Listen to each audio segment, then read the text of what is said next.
This will be the first go at recording and making up for classes, and you should be able to follow through. In reviewing what we did the last time we had class, we looked at the scientific method, what that was. It's in your text as well as just simply it is a method. Research methods, plural, meaning you're looking at different ways of how to come up with data and how would you extract it, write it, create it. Research ethics, there's numerous angles and discussions on that. The idea of ethical research versus simply getting materials from human beings. There is a problem when you don't take into consideration ethics.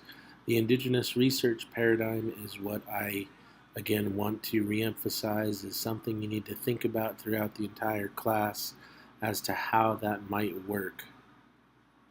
The content for this week will look at what is culture, dimensions of national culture, like those who are proud to be American, like the country songs, viewpoints of culture, etic versus emic, ethnocentrism versus cultural relativism, nonverbal communication, and the structure of language.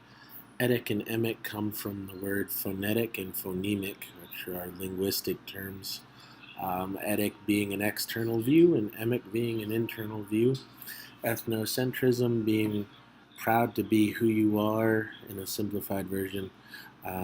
Cultural relativism being everybody has a purpose and comes from a spot that's understandable and it's all relative. Nonverbal communication, pretty much the idea of speaking with different types of gestures and whatnot, and the structure of language. After this week, the learning outcomes would be to describe how social scientists use the culture concept. You'd be able to compare ethnocentrism and cultural relativism, describe different elements of nonverbal communication, and also explain the Sapir-Whorf hypothesis. For this slide, culture and communication research focus. What topics might social scientists research when they research culture? What research methods might they use?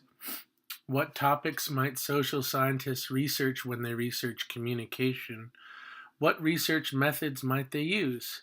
So, for this section or this slide in particular, you want to somewhat brainstorm on possibilities and what methods you would be using, discussing the discipline-specific topics such as psychology, anthropology, political science, etc. This will help you to get a better understanding of what the disciplines tend to focus on. Some possibilities might be culture, methods, and topics. The culture of a specific society might be from anthropology, where you would do field research and ethnography. Intercultural processes, examples of disciplines might be anthropology or sociology. You could again use field research, oh, pardon me, participant observation or surveys. Subcultures within a society like sociology would be the discipline. You could do field research, participant observation, or surveys.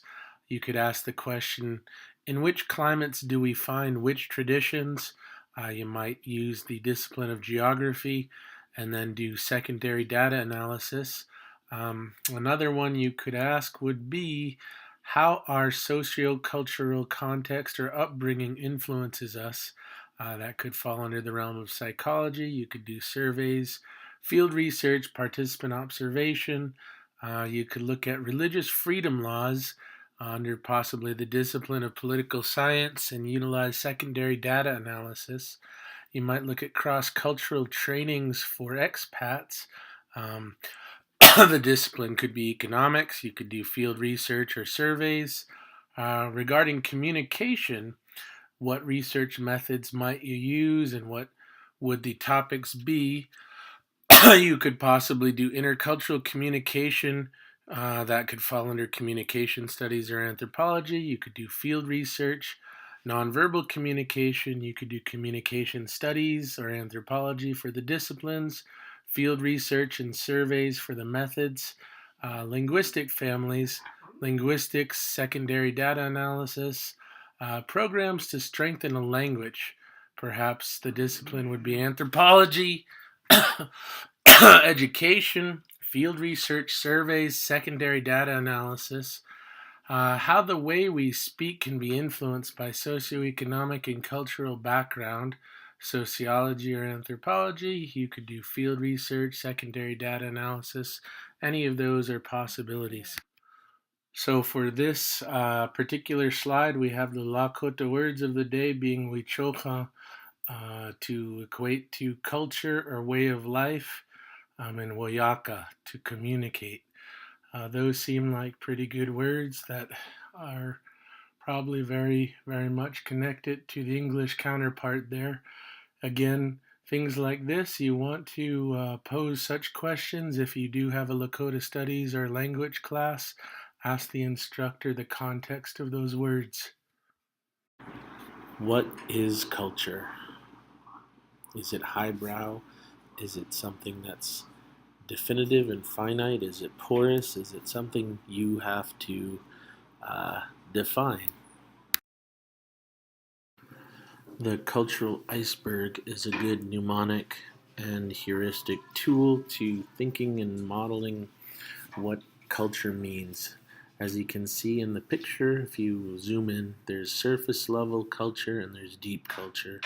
On the surface are food, flags, fashion, dances, games, literature and language to a degree, and then deeper cultural issues, communication styles, rules, facial expressions, tone of voice, body language, notions of courtesy, politeness, cleanliness, modesty, beauty, concepts of the self, of time, of past and present, attitudes towards elders, dependence, cooperation and competition, relationships with the animal world, approaches to religion, courtship, marriage, all of those are at a deeper level of culture.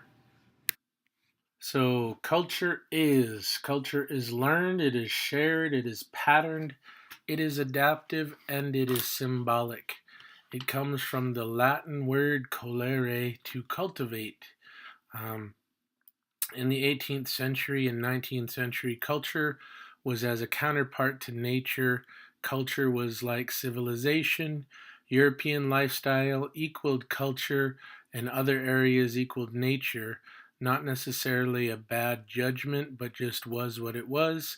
But also in Europe, culture equaled higher society and nature equaled the lower classes. So that definitely has a negative connotation of the highbrow nature of the word culture. Culture referred to elite activities such as museum caliber art and classical music, today sometimes called high culture in contrast to mass culture or popular culture. The term has a lot of different meanings and uses and connotations that are very much context driven. It's a good word to learn, good word to really pay attention to and how it's used. There are levels of culture, as it's articulated here in the bullet headings. We have familial culture, micro or subculture, national cultures, and cultural universals. Familial culture would be how you express culture as a family through traditions, roles, beliefs, and other areas, whereas micro or subculture could be distinct groups within a larger group that share some sort of common trait, activity, or language that ties them together and or differentiates them from the larger group. Cultural universals. Anything common that exists in every human culture on the planet, yet varies from different culture to culture. Examples might be language, religion, gender roles, dance, or music. All of those categories exist cross culturally, but obviously are very different according to each respective culture.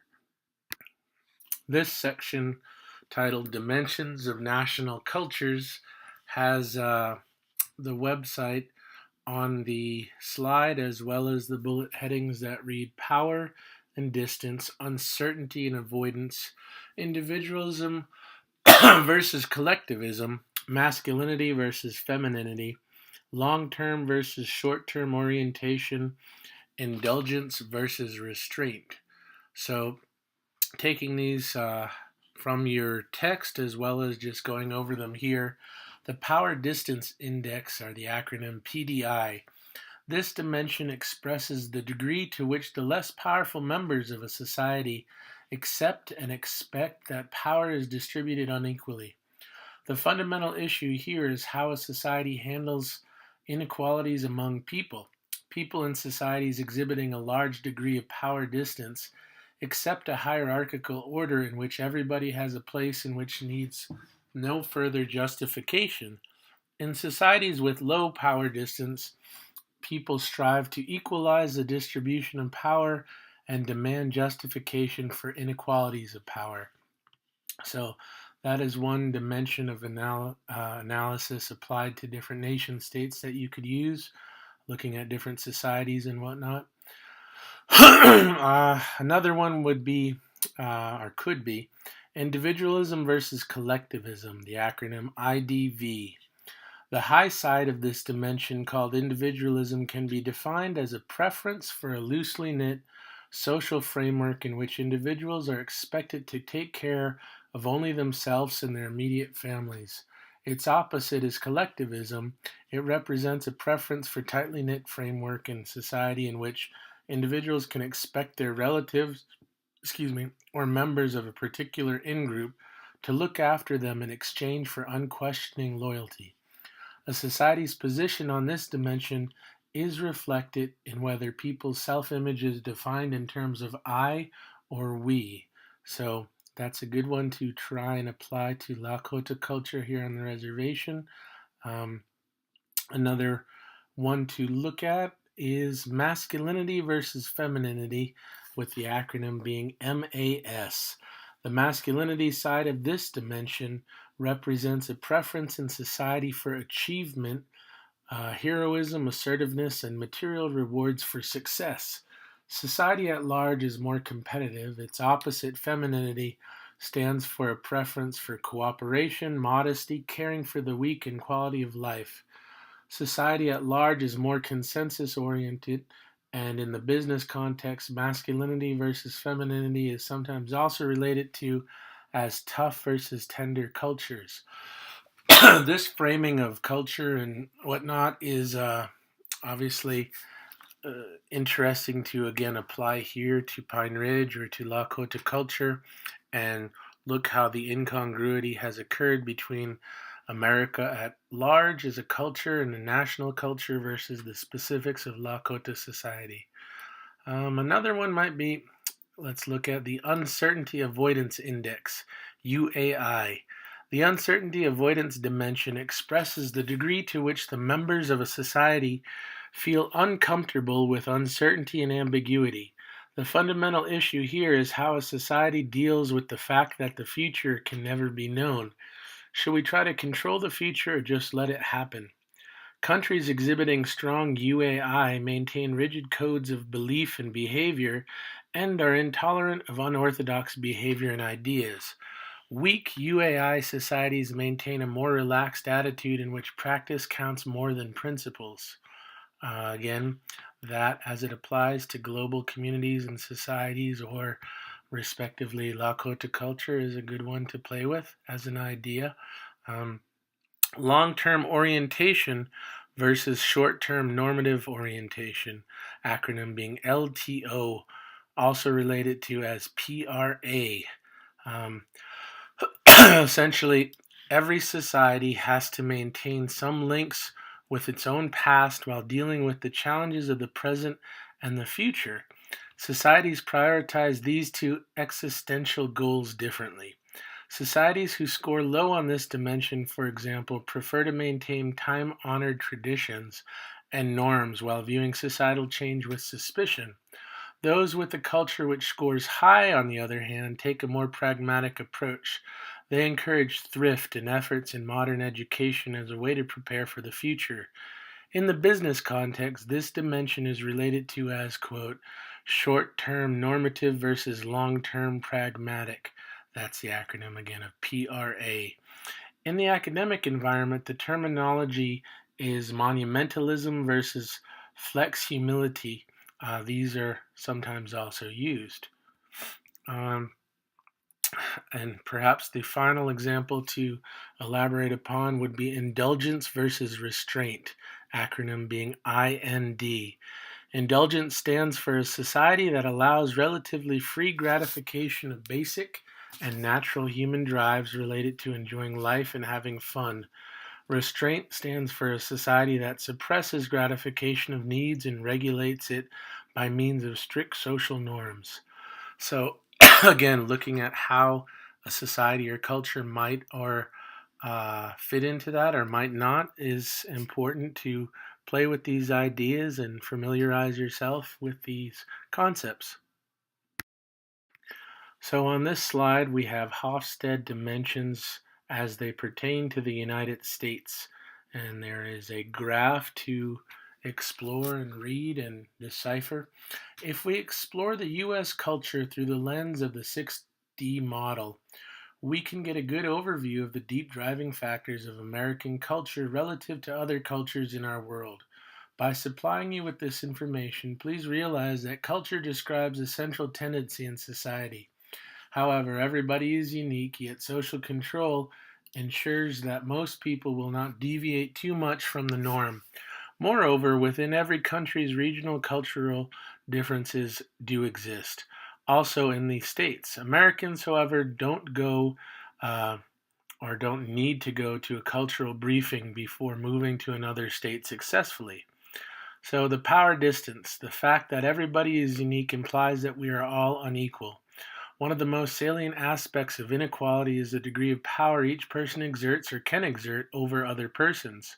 Power being defined as the degree to which a person is able to influence other people's ideas and behavior.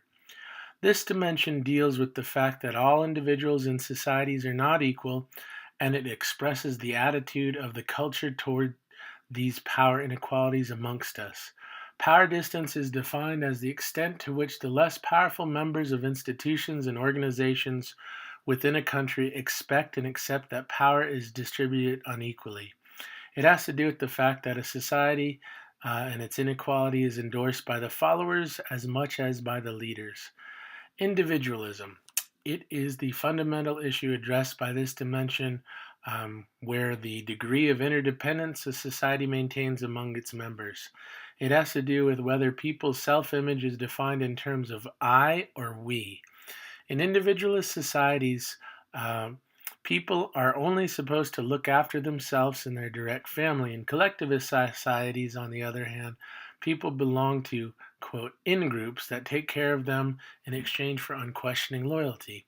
Again, applying that here to the reservation, it seems like what the spread might be between those who have accepted or assimilated to the I versus the we. That would be an interesting study to conduct. The fairly low score of power distance, in combination with one of the most individualist cultures in the world, reflects itself in the following: the American premise of liberty and justice for all. This is evidenced by an explicit emphasis on equal rights in all aspects of American society and government. Within American organizations, hierarchy is established for convenience. Superiors are accessible, and managers rely on individual employees and teams for their expertise. Both managers and employees expect to be consulted, and information is shared frequently. At the same time, communication is informal, direct, and participative to a degree. The society is loosely knit, in which the expectation is that people look after themselves and their immediate families only, and should not rely too much on authorities for support. There is also a high degree of geographical mobility in the United States.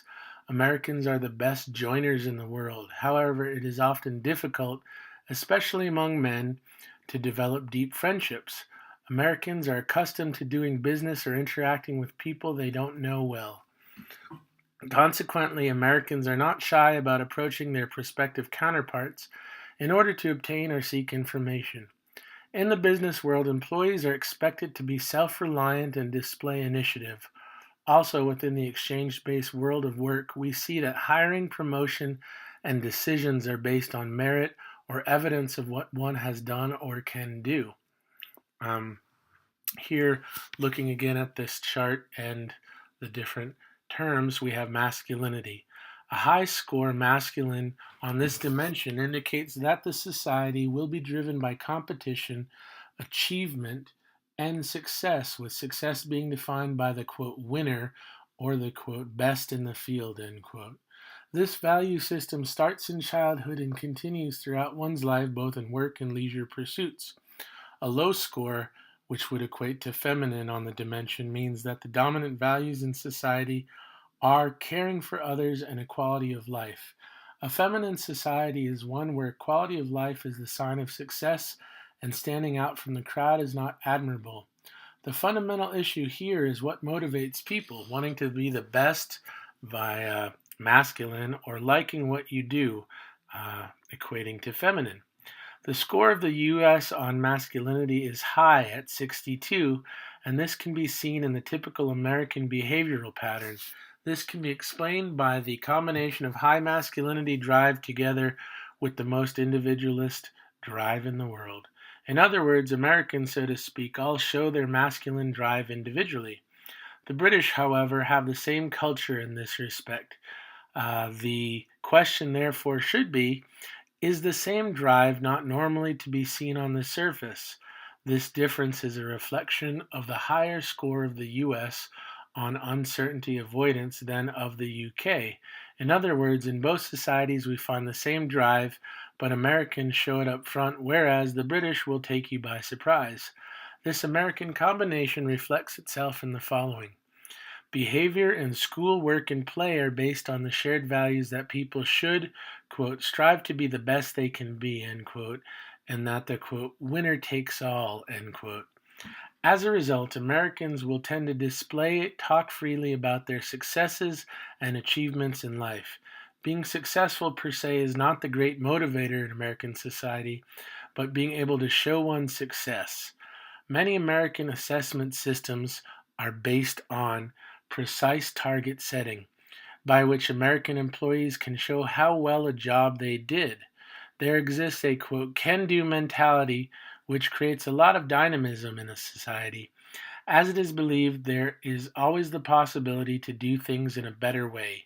Typically, Americans live to work so that they can obtain monetary rewards and, as a consequence, attain higher status based on how good one can be.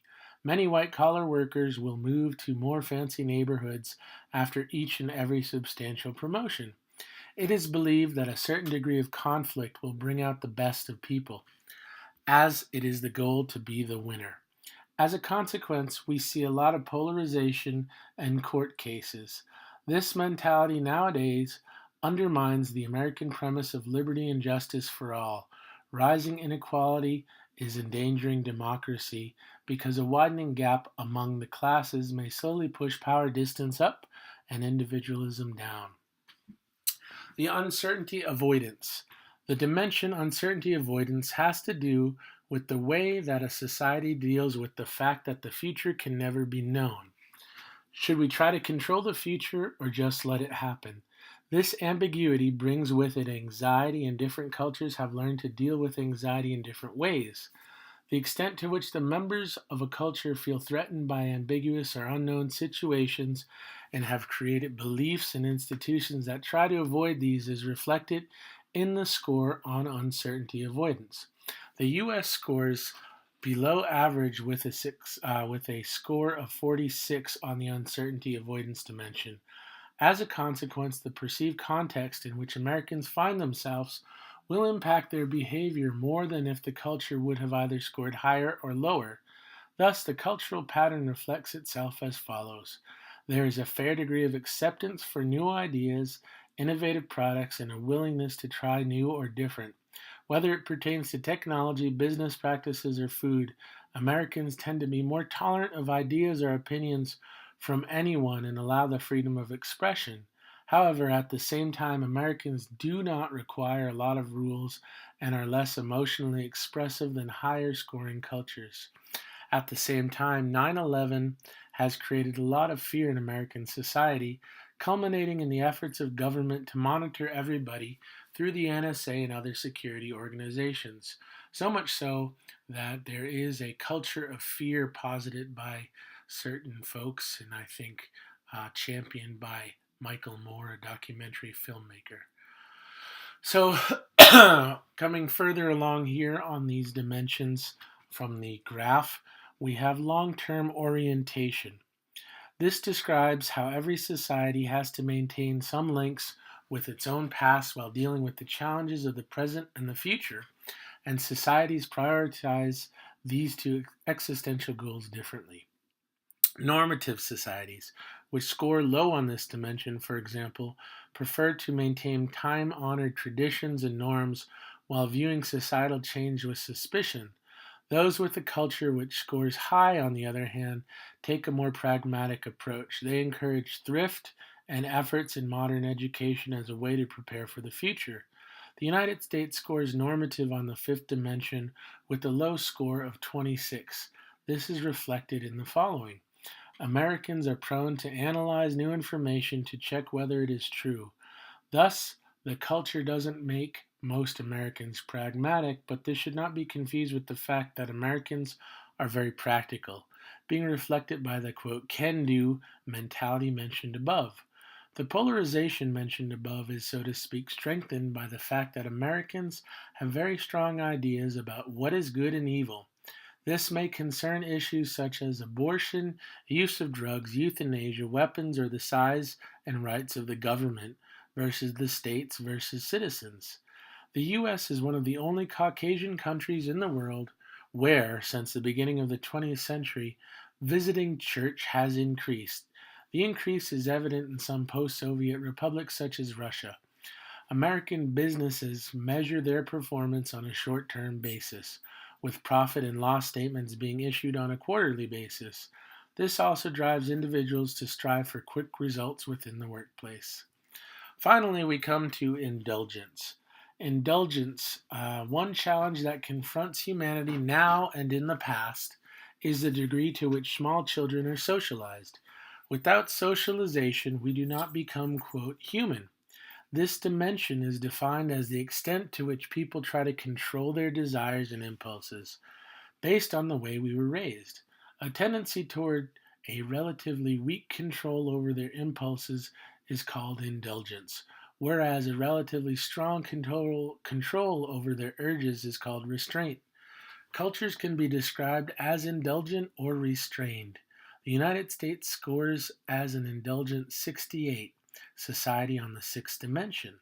This, in combination with a normative score, is reflected by the following contradictory attitudes and behavior. Work hard and play hard. The States has waged a war against drugs and is still very busy doing so, yet drug addiction in the States is higher than in many other wealthy countries. It is a prudish society, yet even some well-known televangelists appear to be immoral. Scores of countries marked with an asterisk are partially or fully not from the Gert Hofstede, but have been added through research projects of other researchers or have been derived from data representing similar countries in combination with our practitioner experience. For official scores, check Hofstede's books or his private website. Um, Let me see here. Uh, yeah, that pretty much does it for this slide here. Again, the viewpoints of culture in the frame of etic and emic are coming from the root words phonetic and phonemic, meaning spell something phonetically as to how it sounds, and so it's more of a superficial external viewpoint as opposed to an emic. Phonemic is the meaning of something from within. So looking at something and applying those linguistic terms, phonetic and phonemic, and changing it to etic and emic, this idea that you can look at culture as an outsider and describe things, but you wouldn't know what it means unless you were an insider, how that meaning is played out within the culture. Ethnocentrism versus cultural relativism. Ethnocentrism is where one takes their own values as universal, their own culture is superior to others, whereas cultural relativism is the principle that an individual's human beliefs and activities should be understood in terms of his or her own culture. Our culture is like glasses through which we view the world. Our perception of what is right and wrong is determined by the culture we grow up in. We cannot take off those glasses, but have to keep in mind that our perceptions and moral views are determined by culture. We cannot judge other cultures in terms of what is wrong in our society might be right in another. What are some of these standards? Good, just versus evil and unjust, natural and unnatural, normal and unnormal, abnormal, whatever you might want to call it, beautiful, attractive, ugly, repulsive, real, unreal, fantastic, important, proper, improper. In the realm of nonverbal communication, the bullet headings here are proxemics, chronemics, kinesics, paralanguage. Proxemics being the use of distance, whether or not a person is too close to you, be that at a seat, sitting down, perhaps if you're a male at a urinal, in the bathroom. Do you go right next to somebody? Do you sit next to someone on the train? All of those issues of space are all proxemics. Chronemics are the use of time, how somebody comes to understand time is money, move it or lose it, hurry, take your time. Concepts of time are incredibly important. When the time is right uh, versus punctuality, all of that falls under chronemics. Kinesics, the use of body language, um, going up and gesturing and touching somebody while you're talking to them, patting them on the back, those are examples of kinesics. Paralanguage is the use of voice, the idea of intonation, sarcasm, being louder. There's a lot of different examples of paralanguage. This model is an interesting one as you apply proxemics to it. The idea of intimate space, personal space, social space, public space. How far and how distant, how close spatially people are, and what are their expected behaviors. Um, is it allowed to give someone you just met a hug, shake their hand? All of those rules and etiquette rules are all within the realm of proxemics. Chronemics are an interesting concept to apply and play with. Monochronic cultures versus polychronic cultures. Monochronic cultures are the ones of industrialized society where time is viewed as a resource, where time is money. People do one task at a time. They tend to view time as being precisely divided into separate units. America, for the most part, is a monochronic culture. Whereas polychronic cultures, that would probably entail Lakota culture in a different way, where time is fluid and malleable. People are on Indian time, or what people call CPT, colored people time. There's flexible schedules, higher values placed in people and relationships over punctuality and deadlines, following an internal mental process as opposed to an external clock. Kinesics is another realm of breaking down language and communication where you have here the bullet headings read posture, bowing, inscriptions, gestures, haptics, and eye gaze. The study of communication that occurs through body movements, positions, facial expressions, and gestures all falls underneath the realm of kinesics. How someone's posturing, if their chest is outward or inward, um, both male or female, gendered posture, all of that plays a role in how you're going to interpret someone's communication pattern. Bowing, to do that is usually associated with Asian cultures. Inscriptions includes tattoos, hairdos, gestures is what it is as far as what that sounds like. Haptics is that concept of touching another human being while speaking to them. Eye gaze is also very culturally constructed. Paralanguage is the some simple way to look at it is how something is said, the pitch, the volume, the intonation of speech. At the end of the day, my specialty as an anthropologist is in all of these breakdowns of communication, and it falls all underneath the realm of sociolinguistics. It's important to write up ethnographically all of the different things that we've looked at in here, from monochronic to polychronic to paralanguage to chronemics and proxemics. All of those play a role in interpretation and how people communicate.